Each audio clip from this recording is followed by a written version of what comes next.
अस्सलाम वालेकुम क्लास। आज हम स्टार्ट करते हैं अपना lecture that is inversion. So inversion क्या है? एक्चुअली इन्वर्जन है rearrangement of genes in a part of chromosome is called inversion.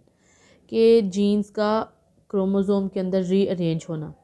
कभी कभी ऐसा होता है कि जो क्रोमोसोम का कुछ पार्ट है ना वो टूट जाता है, ठीक है, ब्रेक कर जाता है। ब्रेक करके वो दोबारा से अटैच होता है, लेकिन जब वो दोबारा से अटैच होता है तो वो पहले वाली पोजीशन पे अटैच नहीं होता बल्कि उसे रिवर्स पोजीशन पे अटैच होता है, जिसको हम क्या बोलते हैं? इन्वर्जन बोलते हैं। आई एम रिपीटिंग दिस कि rearrangement of genes in a part of chromosome is called inversion. और ये रीअरेंजमेंट ऑफ जीन्स कैसे होती है कि कभी कभी क्रोमोसोम का एक पार्ट क्या हो जाता है? टूट जाता है। टूटने के बाद वो दोबारा अटैच हो जाता है। जब वो दोबारा अटैच होता है तो वो सेम अरेंजमेंट ऑफ जीन के साथ अटैच नहीं होता बल्कि रिवर्स अरेंजमेंट ऑफ जीन के साथ अटैच होता है, जिसको हम इन्वर्जन बोलते हैं। ठीक है, अब ये किस तरह से होता है? ये एक कोई क्रोमोसोम है, ठीक है, यहाँ से कर गया ब्रेक ए बी और सी, लेकिन जब ये दोबारा से अटैच होगा, हमने कहा है कि ब्रेकेज के बाद जब वो रीअरेंज होता है तो वो रिवर्स पोजीशन में होता है। तो ये ए बी सी पोजीशन में अरेंज नहीं होगा बल्कि ये सी बी और ए की पोजीशन में चेंज होगा। ऑब्वियसली ए बी सी को कोड एक अलग प्रोटीन करेगी, सी बी ए की एक अलग प्रोटीन आएगी, जिसकी वजह से उसकी इन्फॉर्मेशन भी क्या हो जाती है? चेंज हो जाती है। तो हम इसे क्या बोलते हैं? इन्वर्जन बोलते हैं। क्लियर? सिंगल इन्वर्जन भी होती है और मल्टीपल इन्वर्जन भी होती है। सिंगल इन्वर्जन ऑब्वियसली इसके अंदर सिर्फ एक जो जीन है उसका सेट चेंज होगा। उसकी एग्जांपल है एरोहेड स्टैंडर्ड, ठीक है, उसकी एग्जांपल क्या है? Arrowhead standard. और जो मल्टीपल इन्वर्जन है मतलब कि एक क्रोमोसोम के अंदर बहुत ज़्यादा इन्वर्जन्स होती हैं, मतलब एक से ज़्यादा ब्रेकेज होते हैं और एक से ज़्यादा रीअरेंजमेंट होती हैं, तो एक से ज़्यादा जो जीन्स हैं वो चेंज हो जाते हैं। इसको हम कहते हैं चिरिस्वाहा, चिरिस्वाहा स्टैंड्स। चिरिस्वाहा स्टैंड्स जो है ना, ये मल्टीपल इन्वर्जन की क्या है? एग्जाम्पल है। इन्वर्जन टू टाइप्स की होती है, एक होती है पैरासेंट्रिक और एक होती है पेरिसेंट्रिक। जो पैरासेंट्रिक है उसके अंदर सेंट्रोमियर नहीं आता, ठीक है, उसके अंदर क्या होता है? सेंट्रोमियर इन्वॉल्व नहीं होता। पैरासेंट्रिक की बात करें ना, सेंट्रोमियर इन्वॉल्व कैसे नहीं होता? Let me show you. ये क्रोमोसोम है, यहाँ पे सेंट्रोमियर आता है, ठीक है, तो इन्वर्जन या तो इस आर्म पे होगी या इस आर्म पे होगी, सेंट्रोमियर इसके अंदर इन्वॉल्व नहीं होगा, ठीक है। लेकिन जो दूसरी है जो पेरिसेंट्रिक है उसके अंदर क्या आता है? उसके अंदर जो है सेंट्रोमियर उसमें इन्वॉल्व होता है, मतलब यहाँ पे इन्वर्जन होगी। क्लियर होगी बात? हम बात कर रहे हैं कि इन्वर्जन पहले तो हमने की कि सिंगल और मल्टीपल होती है, उसकी एग्जांपल हमें बता दी। एक की क्या है? चिरिस्वाहा और दूसरी की क्या है? Arrowhead standard. दोनों मल्टीपल, एक सिंगल की क्या है? मल्टीपल की एग्जांपल है। फिर हमने कहा कि टू टाइप्स की होती हैं, पैरासेंट्रिक और पेरिसेंट्रिक। पैरासेंट्रिक के अंदर सेंट्रोमियर नहीं आता, पेरिसेंट्रिक के अंदर सेंट्रोमियर इन्वॉल्व होता है, ठीक है। वो हमने देख लिया किस तरह से। मैं फिर से आपको बता देती हूँ कि ये हमारे पास एक क्या है? क्रोमोसोम, ये इसका सेंट्रोमियर है। अगर इन्वर्जन यहाँ पे हो रही है तो ये देखिए सेंट्रोमियर तो इन्वॉल्व नहीं हो रहा ना, तो इसको हम क्या कह देंगे? ये क्या है? पैरासेंट्रिक। और अगर सिर्फ यहाँ पे हो जाए तो हम क्या कह देंगे? ये भी क्या है? पैरासेंट्रिक, क्योंकि इसमें भी सेंट्रोमियर इन्वॉल्व नहीं हो रहा। लेकिन अगर इन्वर्जन इस आर्म पे भी हो और इस आर्म पे भी हो और दरमियान में सेंट्रोमियर आ जाए तो हम उसे कहेंगे ये क्या है? पेरिसेंट्रिक, ठीक है। Centromere is with in the inverted segment तो हम उसे पेरिसेंट्रिक कहेंगे, कि सेंट्रोमियर नहीं इन्वॉल्व तो हम उसको पैरासेंट्रिक कहेंगे। ये अब आप यहाँ पे जो है ना वो एग्जाम्पल देख सकते हैं। तो ये पॉइंट है, ये जो थोड़ा सा ये वाला पॉइंट है, ये क्या है? सेंट्रोमियर है। देखिए अब जो ये पॉइंट है, यहाँ पे इन्वर्जन हो रही है। ए बी सी डी ये ब्रेक कर गया, जब दोबारा अटैच हो तो बी सी डी अरेंज नहीं होगा बल्कि डी सी बी उल्टा होके उसका रिवर्स होके अटैच होगा। तो यहाँ पे क्या आ गई है? इन्वर्जन आ गई है। और यहाँ दरमियान में क्या आ रहा है? सेंट्रोमियर आ रहा है। तो इसलिए हम इसको क्या बोल रहे हैं? ये कौन सी है? विद इन द सेंट्रोमियर है, तो ये कौन सी है? पेरिसेंट्रिक। यहाँ पे आ जाते हैं, यहाँ पे सेंट्रोमियर अब देखिए यहाँ पे रह गया बिल्कुल, ये इधर यहाँ पे हो रही है इन्वर्जन। यहाँ पे भी बी सी डी अटैच टूटेगा लेकिन रिवर्स मोड के अंदर अटैच होगा। कौन सा? D C B. इसको हम क्या कहते हैं? इन्वर्जन बोलते हैं। क्लियर? इफ़ेक्ट्स हम इसके देख लेते हैं कि इसके इफ़ेक्ट्स क्या हैं। इसके इफ़ेक्ट्स ऐसे होते हैं बेटा, जो कुछ इन्वर्जन इस तरह से होती हैं कि अगर वो बैलेंस्ड इन्वर्जन होती हैं, मतलब हो भी जाएं तो होने के बाद भी वो सेम रहती हैं, तो वो हार्मलेस होती हैं। उसकी एग्जांपल मैं आपको बताती हूँ किस तरह से। देखिए फॉर यहाँ पे आ रहा है U A U, ये हमारे पास कोड है, ठीक है। ये जीन है, इसकी इन्वर्जन होनी है।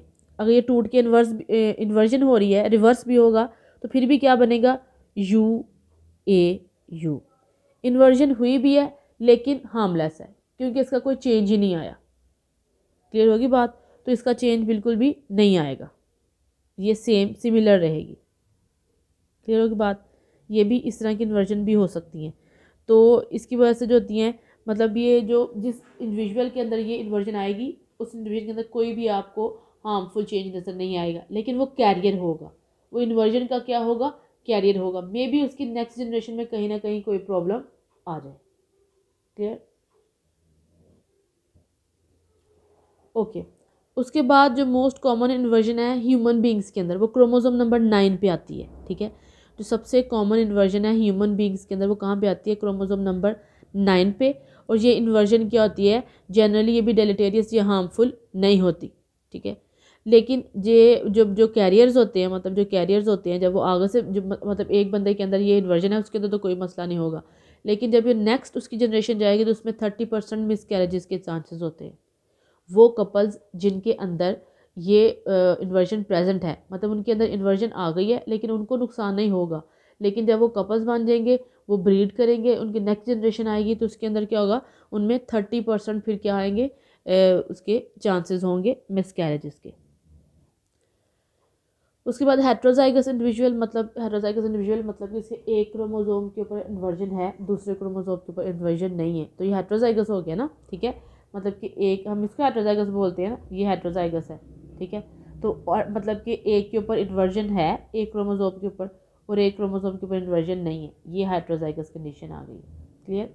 तो हेट्रोजाइगस कंडीशन हम बात करें कि इसकी प्रेजेंस भी होती है, और ये लूप की फॉर्म में बनती है। जैसे लूप आपको नज़र आ रही है ना, इस फॉर्म में इसकी इन्वर्जन हमें नज़र आती है, लूप की फॉर्म में। अब देखें, जब ये देखें BCDE है ना, जब आप इसको लूप को खोलेंगे ना, ठीक है, जब लूप को आप बिल्कुल सीधा कर देंगे, तो D इस साइड पे आ जाएगा, ये D, और B इस साइड पे चलेगा, C दरमियान में रहेगा। किसी भी आप हाथ में भी किसी भी चीज़ को, रोप को आप यूं करके देख लें, जब आप उसको सीधा करेंगे तो ये लेफ़्ट वाली चीज़ राइट पे आ जाएगी, राइट वाली चीज़ लेफ़्ट पे चली जाएगी। तो उसमें क्या होती है? इस तरह से लूप वाली इन्वर्जन होती है। डायग्राम जब आप बनाएंगे, तो ये वाले डायग्राम ना बनाएं, जो पहले वाले डायग्राम्स हमने देखी ना दोनों, वो बस आप ड्रॉ कर दें, वो ज़्यादा बेहतर है। ये वाले डायग्राम है ना, ये आपने ड्रॉ कर देनी है, ये ज़्यादा अच्छी डायग्राम है। बस आपने हेट्रोजाइगस इंडिविजुअल में लूप वाले डायग्राम जो है वो ये ड्रॉ करनी है। Okay, next is translocation. The interchange of parts between non homologous chromosome is called translocation. मतलब एक क्रोमोसोम का जो पार्ट है वो दूसरे नॉन होमोलोगस क्रोमोसोम, ठीक है, होमोलोगस क्रोमोसोम की हम बात नहीं कर रहे, नॉन होमोलोगस क्रोमोसोम के साथ जाकर अटैच कर दे, तो हम उसे क्या कहेंगे? ये क्या है? ट्रांसलोकेशन। क्लियर? इसमें भी 3 टाइप हैं, एक है रेसिप्रोकल ट्रांसलोकेशन, एक है रॉबर्टसोनियन ट्रांसलोकेशन, और last one is translocation heterozygote. Okay जी। ट्रांसलोकेशन इसमें क्या आ जाता है? रेसिप्रोकल में क्या आ जाता है? रेसिप्रोकल में क्या होता है कि जो एक क्रोमोसोम है, उसका पार्ट टूट के दूसरे के साथ अटैच हो जाएगा, दूसरे का टूट के इधर जाके अटैच हो जाएगा। लेट मी शो यू कि ये किस तरह से होता है। ये क्रोमोसोम है, ये क्रोमोसोम है BCDEFG।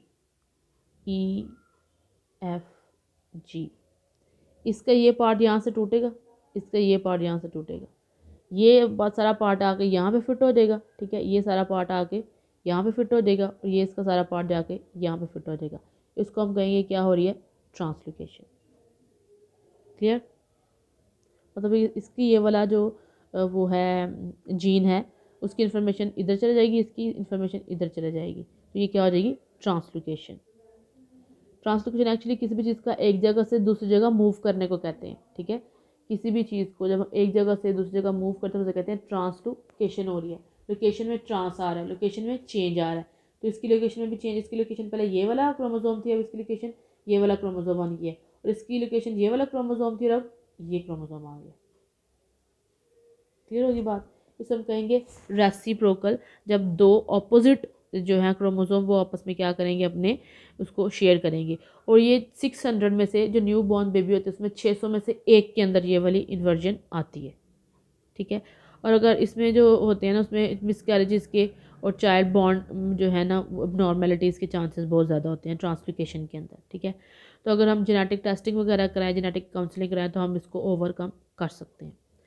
रोबोसोनियन जो है ट्रांसलोकेशन है उसके अंदर क्या होता है, ये होती है मोस्टली एक्रोनोमैटिक क्रोमोसोम्स के अंदर। किसके अंदर होती है, एक्रोनोमैटिक क्रोमोसोम के अंदर। बेटा एक्रोसेंट्रिक क्रोमोसोम, एक्रोसेंट्रिक क्रोमोसोम वो होते हैं, अगर आपको याद हो टाइप्स ऑफ क्रोमोसोम में, एक्रोसेंट्रिक क्रोमोसोम वो होते हैं जिनकी जो सेंट्रोमियर है वो टिप से थोड़ा सा पीछे प्रेजेंट होता है। मतलब एक उसकी शॉर्ट आर्म होती है, एक उसकी लॉन्ग आर्म होती है।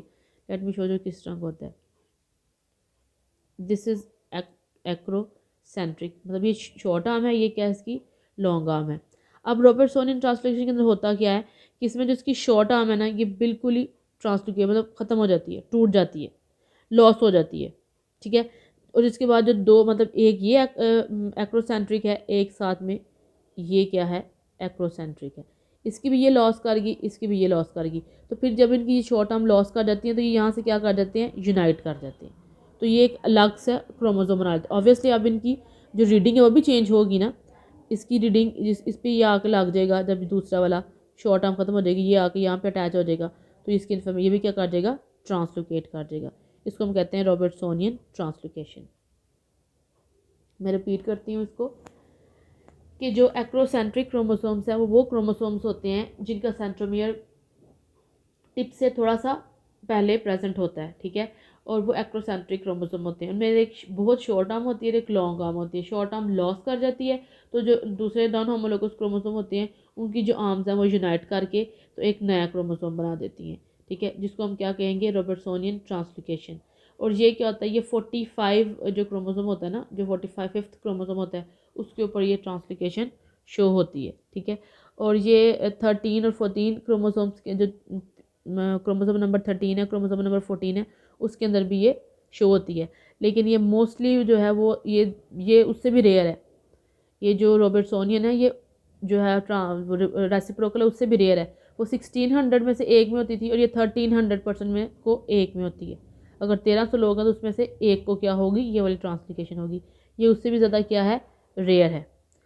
ये जो ट्रांसलोकेशन इसके जो लोग होते हैं वो फिनोटिपिकली क्या होते हैं, नॉर्मल होते हैं, मतलब दिखने में बिल्कुल नॉर्मल नज़र आ रहे होते हैं, लेकिन वो कैरियर होते हैं, जिसकी वजह से जब वो नेक्स्ट जनरेशन की स्टार्ट होती है तो उसमें मिस कैरेज वगैरह और चाइल्ड बॉन्ड इश्यूज जो हैं वो आ जाते हैं। क्लियर। लास्ट है ट्रांसलोकेशन हेट्रोजाइगोट। ट्रांसलोकेशन हेट्रोजाइगोट जो होता है ना, ये इसमें जब मियोसिस होती है ना, ठीक है, जब मियोसिस हो रही होती है तो जो नॉर्मल मियोसिस होती है ना उसके अंदर तो जो है ना वो प्रोफेज 1 ऑफ मियोसिस 1 वहाँ पे प्रॉब्लम होती है। जहाँ पे हेट्रोजाइगोट ट्रांसलोकेशन हेट्रोजाइगोट बनता है उसके अंदर ट्रांसलोकेशन हेट्रोजाइगोट में जो हमने पहले बात की है ना हेट्रोजाइगोट इन्वर्जन की, कि एक जो क्रोमोसोम है उसके अंदर एक क्रोमोसोम क्या है, नॉर्मल है, ठीक है, एक क्रोमोसोम ये सही है और एक क्रोमोसोम में क्या है, ट्रांसलोकेशन आ रही है। तो जो इस तरह के क्रोमोसोम्स होते हैं ना उसके अंदर फिर जो है ना इस शेप की क्रॉसिंग ओवर होती है, ठीक है। नॉर्मल क्रॉसिंग ओवर इस तरह से है ना, सिनेप्सिस इस तरह से है, और दूसरा जो है ना यहाँ थोड़ा सा अटैच हो जाता है, इस तरह से यह अटैचमेंट आ जाती है नॉर्मल में। लेकिन जो हेट्रोजाइगोस कंडीशन है उसके अंदर इस तरह से कंडीशन नहीं आती। बेटा मियोसिस याद करें ना, अगर आप लोग कन्फ्यूजन हो रही है तो मियोसिस में किस तरह से सिनेप्सिस होता है, सिनेप्सिस किस इस तरह से सिनेप्सिस बनता है ना कि ये एक क्रोमोसोम है, ठीक है, दूसरा क्रोमोसोम में क्या करना है, यहाँ पे अटैच कर देना, यहाँ पे सिनेप्सिस बन जाएगी। लेकिन ये जो ट्रांसलोकेट हेट्रोजाइगोट है, हम कह रहे हैं कि इसके अंदर दोनों जो क्रोमोसोम है वो एक जैसे नहीं है, हेट्रोजाइगोट है, एक नॉर्मल है, एक के अंदर क्या है, ट्रांसलोकेशन है। तो वो इस तरह से सिनेप्सिस नहीं करेंगे, बल्कि वो इस शेप के अंदर, ये जो शेप आपको नज़र आ रही है इस शेप के अंदर वो अपने आप को क्या करते हैं, क्रॉसिंग ओवर कराते हैं। क्लियर। इफेक्ट पढ़ते हैं। ट्रांसलोकेशन के इफेक्ट में क्या आता है, कैंसर। सबसे पहले कैंसर, इसमें ल्यूकेमिया है। ट्रांसलोकेशन की वजह से कौन सी डिजीज़ कॉज होती है, ल्यूकेमिया। इनफर्टिलिटी, पेरेंट्स के अंदर जो इनफर्टिलिटी है कि एग्स नहीं बनते या बेबी प्रोड्यूस ही नहीं होते, वो भी कॉज हो सकती है, इनफर्टिलिटी भी। उसके बाद इसके अंदर डाउन सिंड्रोम एक डिजीज़ है। 5% और less cases of down syndrome जो है ना वो ट्रांसलोकेशन की वजह से, कौन सी ट्रांसलोकेशन, रॉबर्टसोनियन ट्रांसलोकेशन की वजह से डाउन सिंड्रोम कॉज होता है। क्लियर। ये हमारा चैप्टर हो गया कंप्लीट। नेक्स्ट इंशाल्लाह हम अपना दूसरा लेक्चर जो ना चैप्टर वो स्टार्ट करेंगे। Thank you.